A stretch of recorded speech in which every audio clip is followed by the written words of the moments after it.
त्याला ओळखलं का काय? तेच ह्या गोष्टीपासून सावध राहायचं. मंडळी, गोरगडाचे आम्ही अनेक व्हिडिओ पाहिले, परंतु हा असा अवघड पॅच कुणी आतापर्यंत दाखवलं नाही. गड चढतानाचा मला एवढा त्रास झाला तर उतरताना किती होईल काही सांगता येत नाही.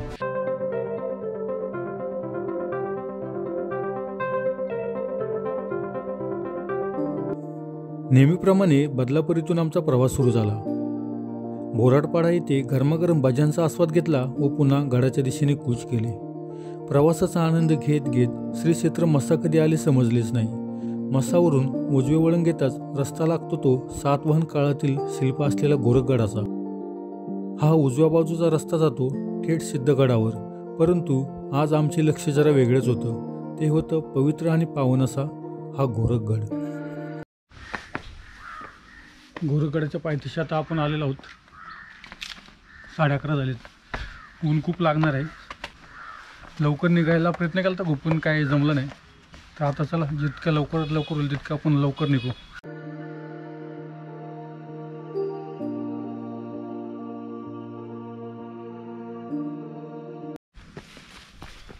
ट्रेक करण्यासारखं जंगल आहे मस्त.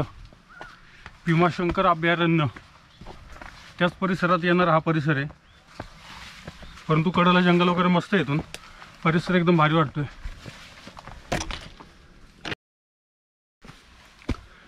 मंडळी, याला ओळखलं का काय? आपण ज्यावेळेस जंगलवनात असं ट्रेक करतो ना, त्यावेळेस ह्या गोष्टीपासून सावध राहायचं. कारण हे जर अंगाला लागलं तर अंगाला खूप खाज असे सुटते. आम्ही याला खाज कुजले असं म्हणतो. गावाकडे आमच्या भरपूर प्रमाणात आहे या गोष्टी. तर ह्यापासून सावधान.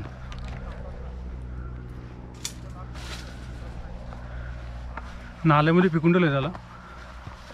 तर ही गोष्टीपासून म्हणजे निसर्गाचं एक देणंच बोलायला. कारण ह्याचं अंगाला लागलं तर खूप अशी खाज सुटते. काही खाज लवकर ह्याची बरी पण होत नाही.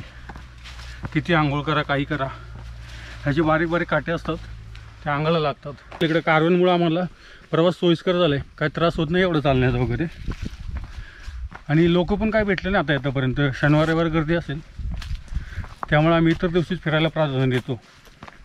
इतर दिवशी फिरल्यामुळे काय होतं, उगाच ते लोकांची गर्दी असते, त्यामुळं किल्ला फिरायला काही मजा येत नाही एवढी. त्यामुळं अशा इतर दिवशी गड फिरायला जरा वेगळं पण वाटतं जरा.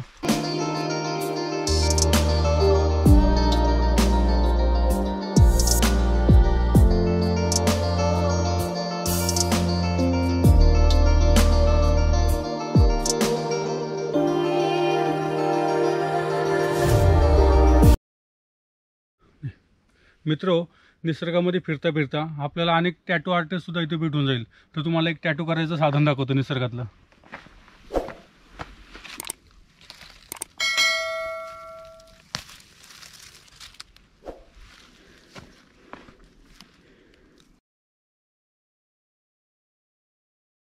बघा, आता आपण ह्याचा टॅटू बघूया कसं होतं ते.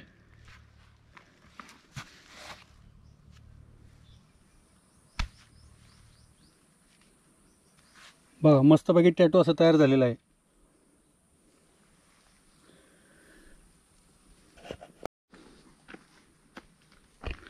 तर मंडळी, टॅटू कसा वाटला?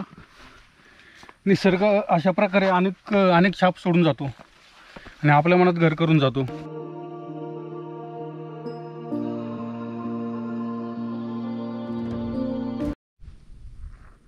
दाने दाने में है केसर का दम. तुम्हाला वाटत असेल मी असा का बोलतोय विमल. कारण विमल खाणारे लोक कुठं कुठं पोचलेत का माहिती. कदाचित एव्हरेस्टला सुद्धा पोचले असतील. इंडियन कोबरा म्हणजे विमलवालेचे.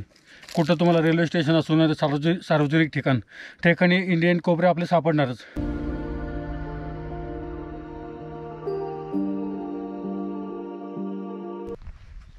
11:30ला सुरुवात केली होती उन्हाची. पण कारवारच्या जंगलामुळं खरं उन्हाचा काय तडाखा बसला नाही आम्हाला. खरं बरं वाटलं. ट्रेकिंगची पण मजा घेता आली. वातावरणामध्ये खरंच खूप धुके आहे. आता डिसेंबरचा महिना आहे सुरू. तर हा पुढचा सिद्धगड तो काय आता दिसत नाही धुक्यामुळे. त्या ठिकाणी हुतात्म्यांची बरीच मोठी कहाणी आहे. खरंच त्या हुतात्म्यांना सलाम. 1942च्या काळामध्ये साधारण आपले भाई कोतवाल यांनी या ठिकाणी इंग्रजांना गुंगारा दिला होता. आपण सिद्धगडाला पण परत जाणार आहोत केव्हा तरी, वेळ काढून जाणारच आहोत. तर आता भीमाशंकरच्या जंगलामध्ये जुन्नर तालुक्याच्या जवळ आणि या मुरबाड तालुक्यामध्ये हा जो आपला किल्ला आहे तर त्याचा आनंद घेऊया.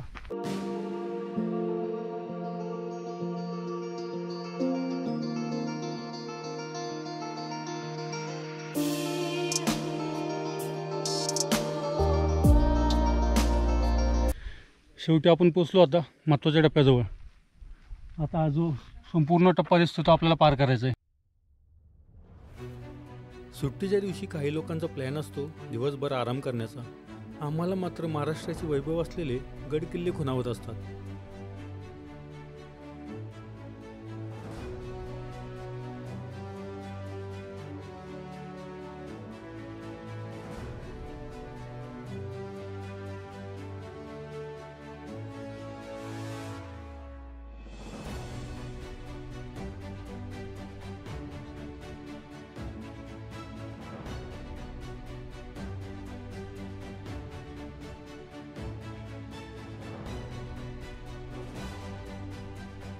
तर मंडळी मजा येते का नाही?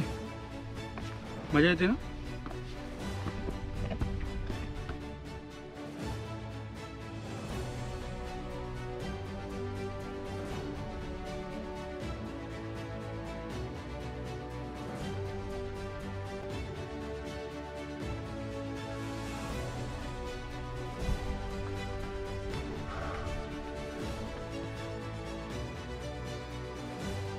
धुक्यामुळे सगळा सीन खराब झालेला आहे.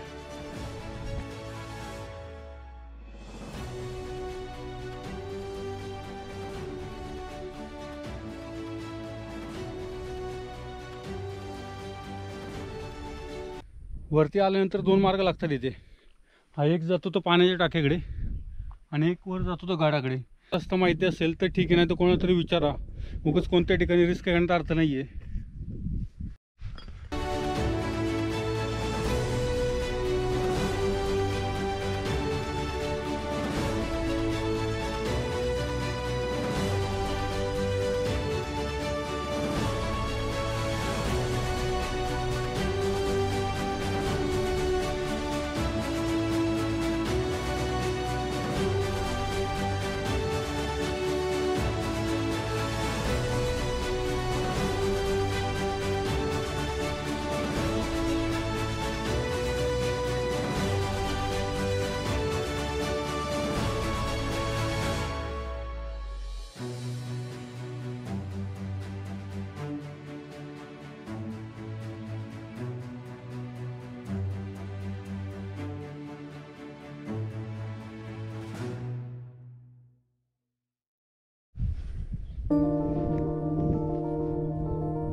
अशा काही ठिकाणी तुम्हाला खोबण्या दिसतील.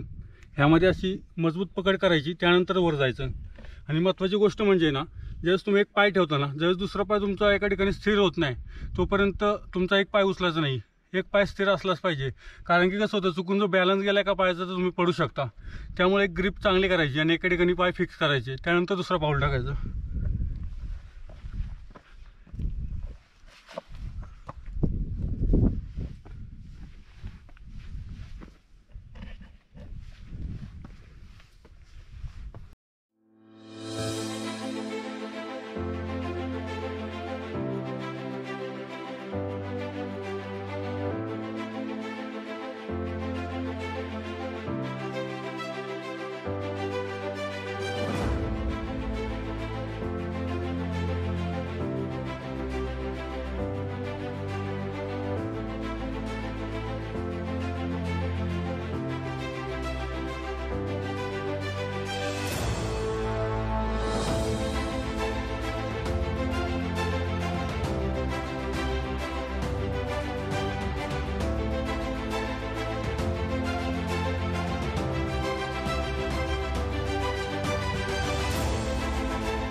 अखेर पोचलो आम्ही गोरखनाथाच्या दरबारात, म्हणजेच आपल्या गोरखगडाच्या प्रवेशद्वाराजवळ. कारण इथून थोडं जरी पडलं ना तरी डायरेक्ट खालीच दारातीर्थीच कडेलोटच होऊन जाईल. कारण की या ठिकाणी पकडण्यासाठी आपल्याला जास्त काही नाही आहे, फक्त 1-2 ठिकाणीच तेवढं खोबणी दिसली, पण बाकी ठिकाणी काही नाही आहे. त्यामुळे गडावर ज्यावेळेस आपण चढतो ना त्यावेळेस संयम हा खरंच खूप महत्त्वाचा आहे. येताना काही त्रास झाला नाही, परंतु हा जो पॅच आहे ना तो पूर्ण कसर भरून काढतो आपली. त्यामुळे ह्या ठिकाणी येताना खरंच सावधगिरी खूप महत्त्वाची आहे. कारण आम्हाला सुद्धा कॅमेरासोबत आणणं खरंच रिस्की आहे. ती रिस्क तुम्ही घेऊ नका. कोणताही धोका न पत्करता आम्ही या ठिकाणी आलो आहोत, तर तुम्ही सुद्धा कोणताही धोका न पत्करता संयम बाळगून या ठिकाणी यावे.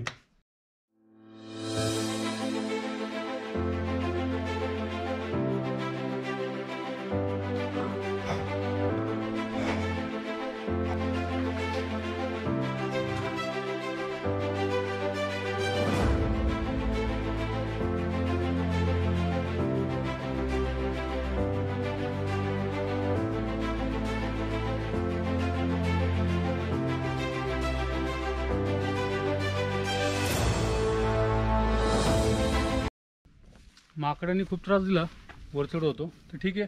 आता हे पाण्याचं टाकं आणि वर दिसतो तो मच्छिंद्रगडाचा सुळका. म्हणजे पूर्ण तुमच्याकडे साहित्य पाहिजे वर चढायचं, तरच तुम्ही वर जाऊ शकता.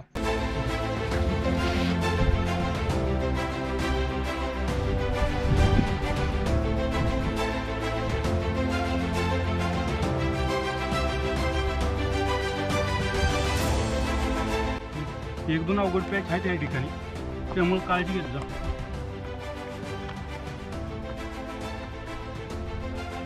हो, आम्हाला वाटलं खालचा टप्पा अवघड असेल, हा पण टप्पा अवघड निघाला तो. हे पहा कमळगडासारख्या पायऱ्या.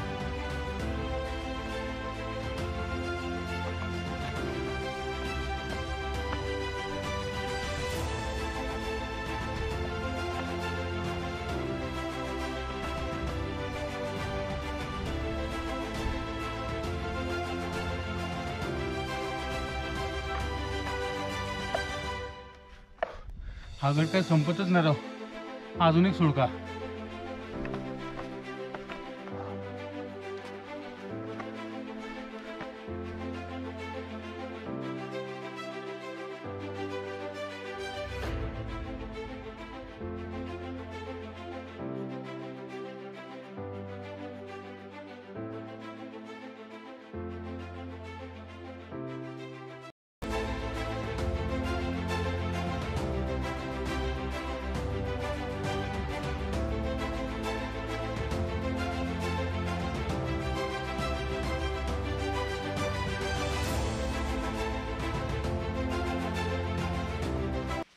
तर मंडळी नशीब असं होतं आमच्यासारखं, कारण की आम्ही काही जेवणाची तयारी नव्हतो आलो, जेवण वगैरे नव्हतं आणलं. तर इथले गावालेच 2 मित्र भेटले, देसले व गोलप असं आडनाव होतं त्यांचं. तर त्यांनी त्यांचा डबा आम्हाला खायला दिला. इथले खालीच गाव वगैरे गावामध्ये राहतात. तर मस्तपैकी मटकी व चपाती यांचा बेत होता. पोट मस्तपैकी भरलेलं आहे. आता आम्ही पण तृप्त झालेलो आहोत. गोरक्षनाथांची कृपा, त्यांनी आम्हाला उपाशी ठेवलं नाही. गडावर फिरताना अशी आपल्याला छोटी मोठी 14 पाण्याची टाकी लागतील, तर त्यातील 3 ते 4 पाण्याची टाकीच फक्त पिण्याच्या लायकीची आहेत. नंतर बाकीचे काही खाली आहेत, अशी तर काही शेवाळलेली आहेत.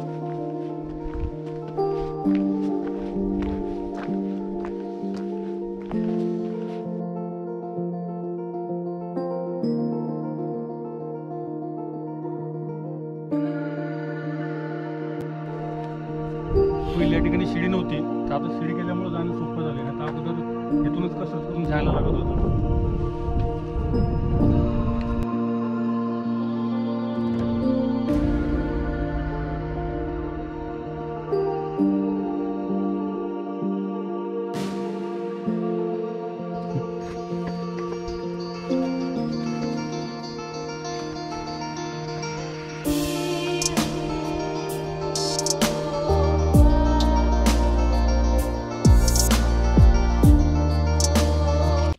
अशा तऱ्हेने गडावर पोचलोय. ही मध्यम आपण म्हणू शकत नाही, तर अवघड लेवलचीच चढाई म्हणायला पाहिजे. आपल्या ज्या दगदगीचं जे आपलं आयुष्य असतं, म्हणजे उन्हाळा आयुष्य, त्याला अध्यात्माची जोड पाहिजे.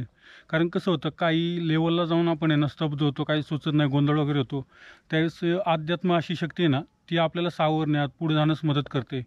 काय होतं, जे अध्यात्माला धरून नसतात ते एका ठिकाणी जाऊन स्तब्ध होतात. पुढं काय करावं म्हणजे भरपूर असे प्रश्न निर्माण होतात. तर त्या ठिकाणी अध्यात्म यामध्ये अशी शक्ती आहे ना, की आपण त्या ठिकाणावरून पुढं जाण्यास आपल्याला ती मदत करतं. त्यामुळं अध्यात्माची जोड ही आपल्या आयुष्याला पाहिजेच. तर आपलं आयुष्य खरंच सुखी होऊन जाईल. गोरखगडाबद्दल सांगायचं बोललं तर हा टेहळणीसाठी उपयुक्त असा किल्ला आहे. इथून नाणेघाट खूपच जवळ आहे. त्यामुळं व्यापारी येण्या जाण्यास तसं या ठिकाणी थांबा देण्यासाठी खूप चांगलं ठिकाण आहे. इथला आपण पूर्ण परिसर पाहून घेऊ.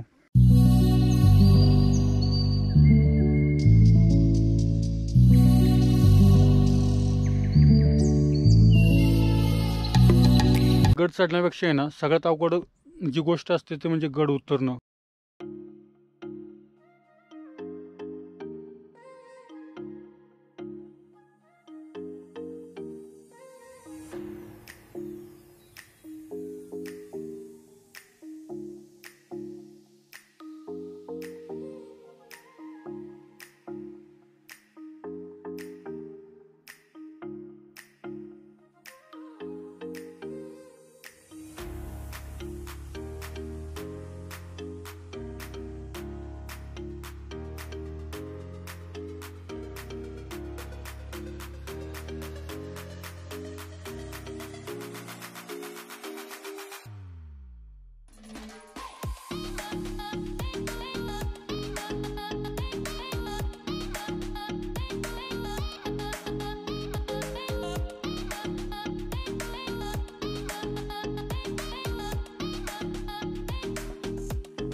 गोरखगडाचे आम्ही अनेक व्हिडिओ पाहिले, परंतु हा असा अवघड पॅच कुणी आतापर्यंत दाखवला नाही.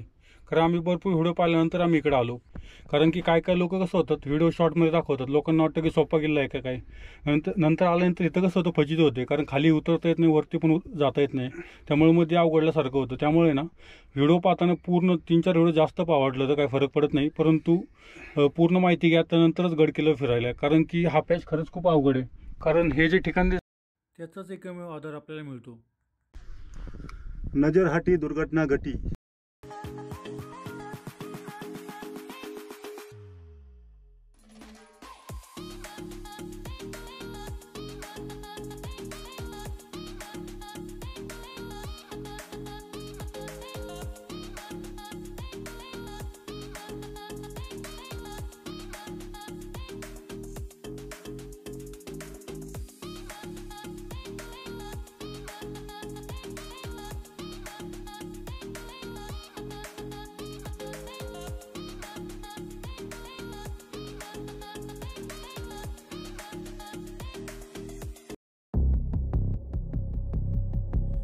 गड चढणे व उतरणे हे एक वेगळ्या प्रकारचे मेडिटेशनच म्हणावे लागेल. कारण इथे आल्यावर आपण फक्त सह्याद्रीचे असतो, तिचे रूप बघण्यात हरवून जातो. मनामध्ये ना घरी जाण्याची घाई, ना पोटापाण्याची चिंता.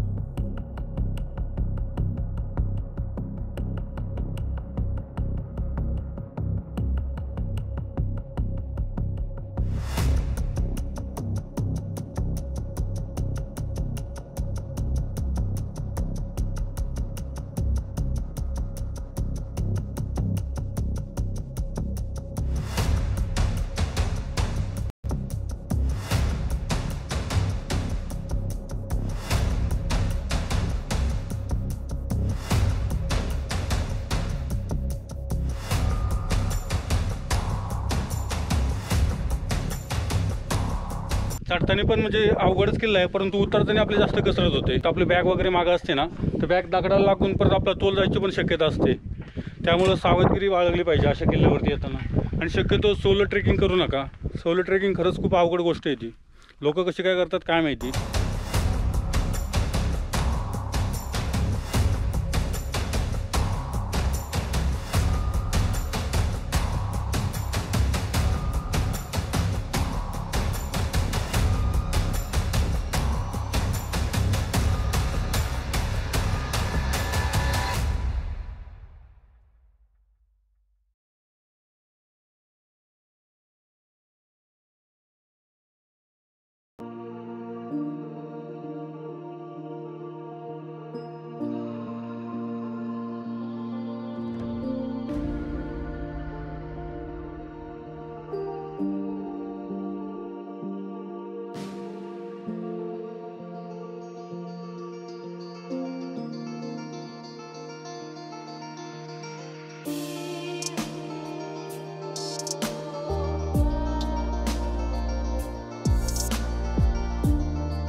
गड असा होता, असा मस्त घाम काढला आमचा. जाताना इथं माकडे होती, कुठे गेले काय माहिती. आम्हाला लवकर वरती येऊनच देत नव्हती ती.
तर मंडळी, कसा वाटतो व्हिडिओ? मजा येते ना? आम्हाला पण मजा येते, पण काय सांगता काय मजा येते ती. आहे तर शेवटचा टप्पा राहिलाय, उतरलो की मग झाली सुटका म्हणायची आपली. महाराष्ट्रातील गडकिल्ले फिरल्यानंतर एक गोष्ट जाणवते, ती म्हणजे या सह्याद्रीमध्ये फक्त वाघ, वारा आणि मराठे हेच जिवंत राहू शकतात. त्यामुळे सह्याद्रीच्या डोंगर रांगात फिरायचं म्हणजे जीव मुठीत घेऊनच फिरावे लागते.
तर मंडळी अशा तऱ्हेने आपलं गड पाहून झालेलं आहे. तर गडाबद्दल सर्वसाधारणतः माहिती इथे डिटेलमध्ये सांगतो मी तुम्हाला.